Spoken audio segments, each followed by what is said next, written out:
नमस्कार, city big news पर आप जुड़ चुके हैं साक्षी सोनी के साथ। हम आपके सामने सारी अपडेट रखते हैं शहर की कि आखिरकार आपके शहर के अंदर क्या घटना घट रही है। वहीं मेरे सामने एक मुद्दा ऐसा निकल कर आया है जहां पर महिलाओं के लिए सरकार ने कानून बनाए थे ताकि जो है महिलाओं को न्याय मिल सके, लेकिन वो कानून जो है कहीं ना कहीं हमारे समाज के अंदर उल्टे पुरुषों के ऊपर ही पड़ते हुए नजर आ रहे हैं। यहाँ पर जो आप मेरे साथ देख सकते हैं सुशील सिंह राजपूत खड़े हैं जो कि श्री राम क्लासेस के ओनर हैं।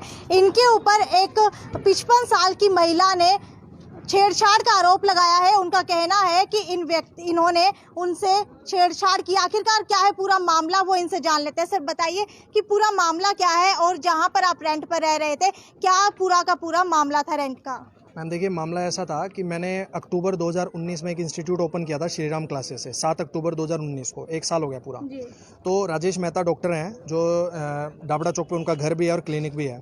उनकी बिल्डिंग है रेड स्क्वायर मार्केट में, वो मैंने रेंट पे ली हुई थी। अच्छा, आपके नोन है वो? नहीं, नोन नहीं है, बस ऐसे ही मुझे बिल्डिंग दिखी, टूलेट लगा हुआ था तो मैंने उनसे कॉन्टैक्ट किया। तो उसका रेंट महीने का 1,60,000 रुपये है। और उसके बाद क्या हुआ, लॉकडाउन लग गया, मार्च के अंदर मोदी जी ने लॉकडाउन कर दिया। तो हमने उनसे बात की और हमने उनसे कहा कि सर हम रेंट तो नहीं दे पाएंगे लॉकडाउन में, अगर आप कहें तो हम खाली कर देंगे बिल्डिंग आपकी।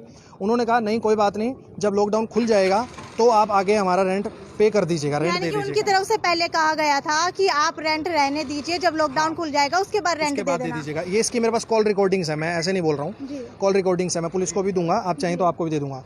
ये बात हुई मेरी। अगर आपके पास है क्या आप अभी सुनवा सकते हैं एक बार? अभी वो उस कॉल रिकॉर्डिंग को फोल्डर में से निकालना पड़ेगा और देखना पड़ेगा कौन सी कॉल रिकॉर्डिंग वो है। मैं दे दूंगा आपको, आप चलवा दीजिएगा अपने चैनल पे, ठीक है? आज की भी दे दूंगा मैं। और तो उसके बाद क्या हुआ, अभी जैसे 11 अक्टूबर को मेरी उनसे बात हुई। पहले उनका मैसेज आया था कि क्या चल रहा है, कब से इंस्टीट्यूट खुलेगा। तो 11 अक्टूबर को मेरी उनसे बात हुई और मैंने उनसे कहा सर आपके पास मेरी 1.5 महीने की सिक्योरिटी और आधे महीने का रेंट है, यानी 2 महीने का आपके पास पैसा मेरे पास है, आपके पास है मेरा 3,20,000 रुपये। तो आप मुझे, मैं 15 अक्टूबर को खोलूँगा और 15 दिसंबर तक का पैसा आपके पास मेरा है ऑलरेडी। तो अगर मैं आगे नहीं चला पाऊँगा, मान लीजिए कोरोना की वजह से स्टूडेंट नहीं आते हैं, तो मैं खाली कर दूंगा आपकी, ये मैं आपको नवंबर में ही बता दूंगा। और चला पाऊँगा तो नवंबर में आपको एडवांस किराया में दे दूंगा, आप चिंता मत करिए। उन्होंने कहा नहीं, जो आपकी सिक्योरिटी है और जो रेंट है वो तो मैंने लॉकडाउन में गोदाम चार्जेस के रूप में उसको वेव ऑफ करवा लिया। अच्छा, ये उनकी तरफ से कहा गया? ये उन्होंने कहा।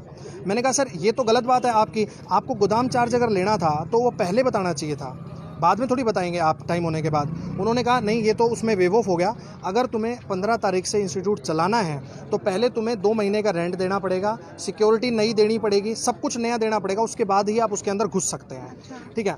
अच्छा, ये बात हुई हमारी 11 अक्टूबर को, जिसकी कॉल रिकॉर्डिंग है मेरे पास। थोड़ी बहस भी हुई आपस में कि सर आप ऐसा कैसे कर सकते हैं, ये सब चीज़ें हुई, ठीक है?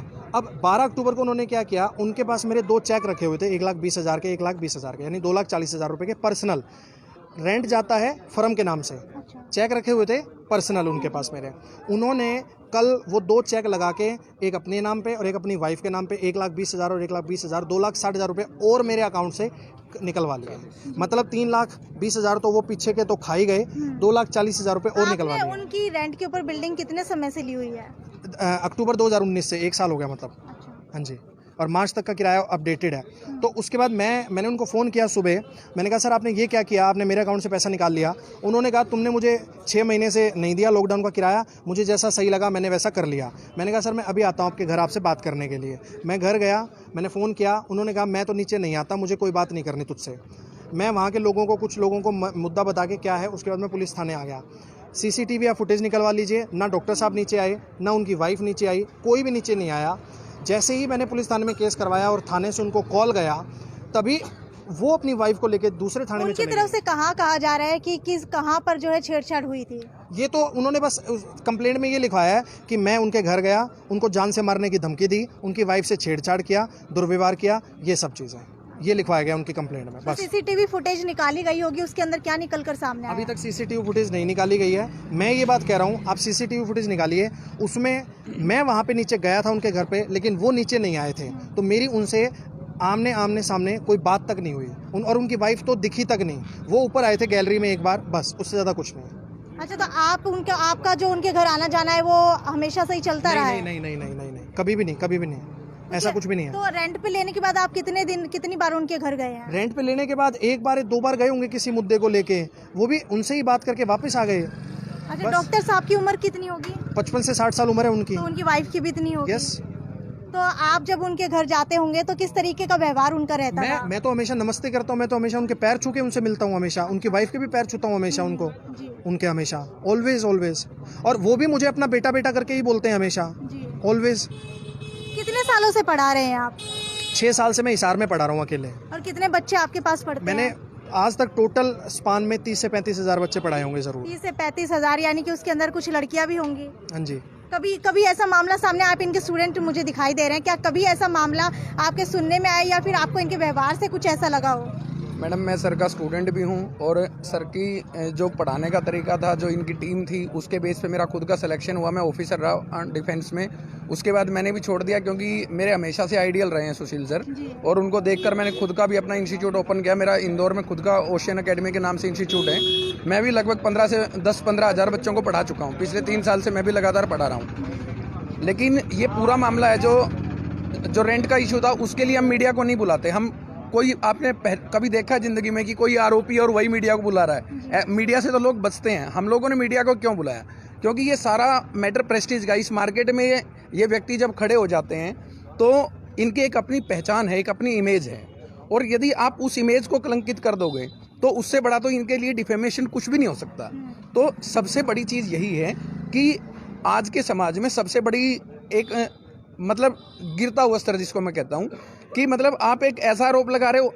हम तो ये कहते थे कि हरियाणा में तो इज्जत होता है परिवार का, ठीक है, मतलब लोग अपने परिवार की इज्जत कोई खुद ही नीलाम करने पे उतरे हुए हैं। तो इस तरीके की हरकतें सर जीवन में कभी मतलब करने की तो आप छोड़ दीजिए, सोच भी नहीं सकते। और मैं आपको एक बात बता देता हूँ, गलत होगा कहना ये, सर की जिस टाइप की पर्सनैलिटी है, जिस टाइप का इनका पूरा लाइफ एस्पेक्ट रहा है, इनको अपनी एज में ही कमी नहीं थी।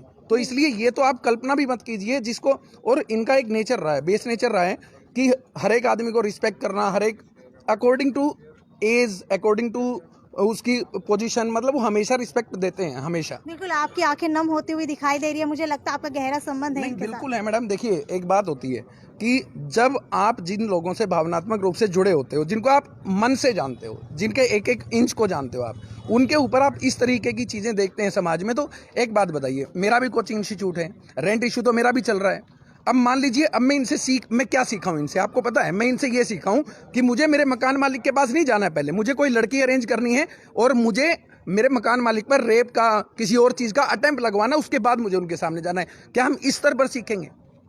क्या हम लोग इस टाइप से सोसाइटी को चलाएंगे? देखिए, लड़कियों के साथ गलत हो रहा है समाज में, हम साथ खड़े होते हैं। सर की आप फेसबुक पोस्ट जाके पढ़िए, हर लड़की के जहां चाहे निर्भया से लेकर चाहे हाथरस तक कुछ भी हुआ है, सर लिखते हैं। उनका फेसबुक प्रोफाइल इतना ज़्यादा लिखा हुआ उसके ऊपर कि यदि कोई इंसान उसको फॉलो करे ना तो उसको लगे कि हाँ यार, अपने आप में एक बहुत लेजेंड पर्सन है, कभी किसी के खिलाफ नहीं। देश के जितने आइडियल्स हैं उनके बारे में सही जानकारी देना, कोई भ्रम नहीं फैलाना, मतलब उनका एक ऐसा नेचर रहा है कि वो हमेशा सही लोगों को जागरूक करने की दिशा में काम करते हैं। और यहाँ पर हम क्या देख रहे हैं कि इस प्रकार के आरोप लग रहे हैं, तो कल को तो मैं भी यही करूँगा। अब सिंपल सी बात है, इस तरीके से मान लीजिए कल को मेरे साथ हो गया तो मार्केट में मुझे ये डर लगता है कि हाँ यार, 15,000 20,000 बच्चों के बीच में मेरी इमेज है। यदि कल को किसी लड़की ने मुझ पर आरोप लगा दिया तो इसका मतलब सिंपल सी बात है, मेरी तो वहाँ से टीचिंग करियर खत्म हो जाएगा। तो हमारे लिए कोई लॉ नहीं है, लड़कों के लिए कोई कानून नहीं है। मतलब मान लीजिए इसी केस में आप मान लीजिए यदि मैडम निर्दोष साबित हो गई, ठीक है, मतलब ये सारा मैटर हो गया कि मैडम निर्दोष साबित हो गई, तो सर के साथ क्या होगा आपको पता है। लेकिन यदि सर निर्दोष साबित हो गए, क्या मैडम जेल जाएंगी?